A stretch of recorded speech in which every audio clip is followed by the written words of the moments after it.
안녕하십니까. KB투자증권입니다. KB투자증권 FX스타클럽이란 월 거래량 50계약 이상인 개인 고객에게 계약당 1000에서 2500 OK 캐시백 포인트를 지급하는 서비스를 말합니다. 당사 FX 마진 거래 고객에 한하며 해당 월 거래량을 기준으로 포인트를 차등 지급합니다.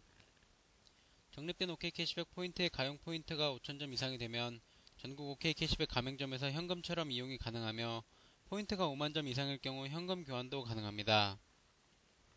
FX 스타클럽 수수료 및 제세 공과금은 고객 부담입니다. CME 그룹 이마이크로 통화 선물은 표준계약 규모의 10분의 1에 불과한 증거금만으로 FX 선물에 투자할 수 있는 상품입니다. 초소형 통화 선물 상품으로 10계약 또는 5계약씩 묶어 시장 상황에 맞게 복합 계약 거래도 가능하며 큰 계약을 유지하던 투자자의 경우 소형 계약으로 포지션을 나눌 수 있어 매우 편리합니다.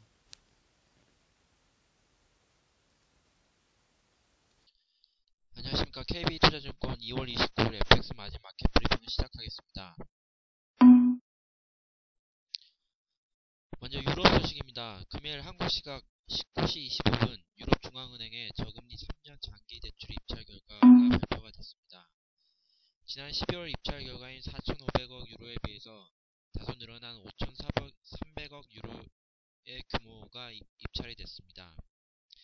하지만 시장 서프라이즈를 줄만한 금액 예상치인 5,500억 유로에서 7,500억 유로에는 다소 미흡했다는 반응입니다. 보시는 이미지 화면처럼 유럽중앙은행은 총 금액인 5,300억 유로, 약 5,300억 유로 규모의 입찰을 실시했고, 이와 관련해서 약 800개 은행이 입찰한 것으로 나타났습니다. 이와 같은 유럽중앙은행의 장기 대출 입찰 결과가 발표된 이후 이를 두고 다양한 분석들이 쏟아졌습니다. 그 중에서 한 가지를 소개시켜 드리자면 바클레이스의 리포트에 따르면 시장의 대체적인 전망치인 3,500억에서 5,500억 유로에 그치는 수준이라면 시장의 반응은 조용할 것이라고 금일 장기 대출 입찰 결과 발표를 앞두고 분석한 리포트 자료를 내놨습니다. 그에 대한 이유로는 유동성 공급 효과가 크게 두 가지로 나뉘는데 첫 번째는 리스크 프리미엄 감소와 재정 상태 개선이라고 말했습니다. 하지만 시장 예상 금액 수준에 그칠 경우 유로 환율에 대한 리스크 프리미엄이 감소되어 유로화에 대한 시스템적인 투자 금액이 늘리기는 어려울 것이라고 분석했습니다. 반면 재정 상태는 개선될 여지는 충분하다고 밝혔습니다. 따라서 이와 같은 금액, 시장의 예상치인 금액 수준에서 머무를 경우 중기 관점 약 1년 내에서는 1.20 레벨 수준의 유로 환율이 형성될 것으로 예상했습니다.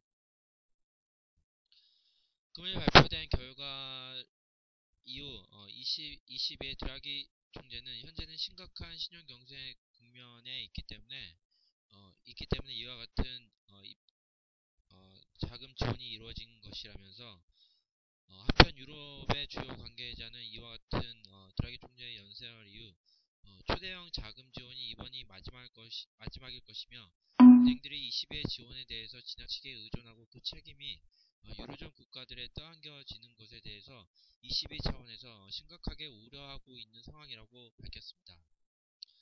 한편 이날 결과 발표를 앞두고 KB증권의 리서치 센터에서 발표한 자료를 소개해드리겠습니다. 2차 LTRO에 따른 유동성 유입에 관심이라는 타이틀 하에서 단기 재용자 대출의 1,430억 유로를 뛰어넘는 2,400억 유로 이상의 자금 지원이 이루어질 경우 시중의 유동성이 추가적으로 공급되어서 시장의 호재로 작용할 것이라고 밝혔습니다. 하기에 보시는 바와 같이 단기 재용자 금액이 900억 유로의 수준에 있을 것이라고 보이고 이와 같은 금액을 뛰어넘는 수준으로 자금이 지원이 될 경우 신규 유동성 공급 효과가 나타날 전망이라고 소개하고 있습니다. 금일 이후 주요 이슈에 대해서 소개시켜 드리겠습니다. 전일 밝혀드린 것처럼 미국 주식시장이 특히 S&P나 다우존스와 같은 주가 지수를 살펴보면 2월 상승 효과가 컸습니다. 따라서 2월 상승에 따른 해지 포지션 정리가 일어날 수 있기 때문에 달러와 매도가 일어나면서 유로화가 소폭이나 중폭으로 상승할 가능성에 관심을 두실 필요가 있습니다. 또한 금일 약 24시경에 미국 버냉키 의장의 증언이 있습니다. 따라서 초저금리 유지 및 3차 양적 완화의 긍정적인 비둘기파가 FOMC의 대부분인 만큼 이와 관련한 발언이 이어질 경우 리스크 투자 강화 요인으로 작용할 수 있습니다. 다음은 경제지표 일정입니다. 22시 30분에 미국의 분기별 GDP 예상치 발표가 있습니다. 또한 23시 45분에는 미국의 시카고 구매관리자 지수 발표가 있습니다. 그리고 약 15분 후에는 미국의 벤 버냉키 의장의 의회 증언이 있습니다.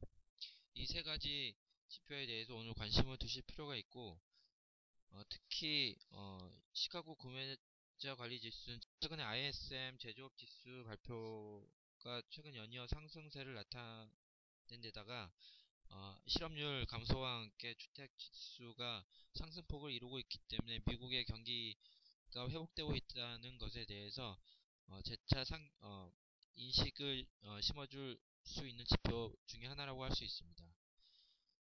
또한 벤 버냉키 의장의 증언이 예상되어 있는데, 이 증언에서 추가적인 3적 양적 완화에 대한 의지와 함께 저금리에 대한 기조를 추가적으로 강하게 밝힐 경우 유로화에 대한 리스크성 투자가 더 강화될 수 있다는 측면에서 중요하게 생각해야 될 지표 중에 하나입니다.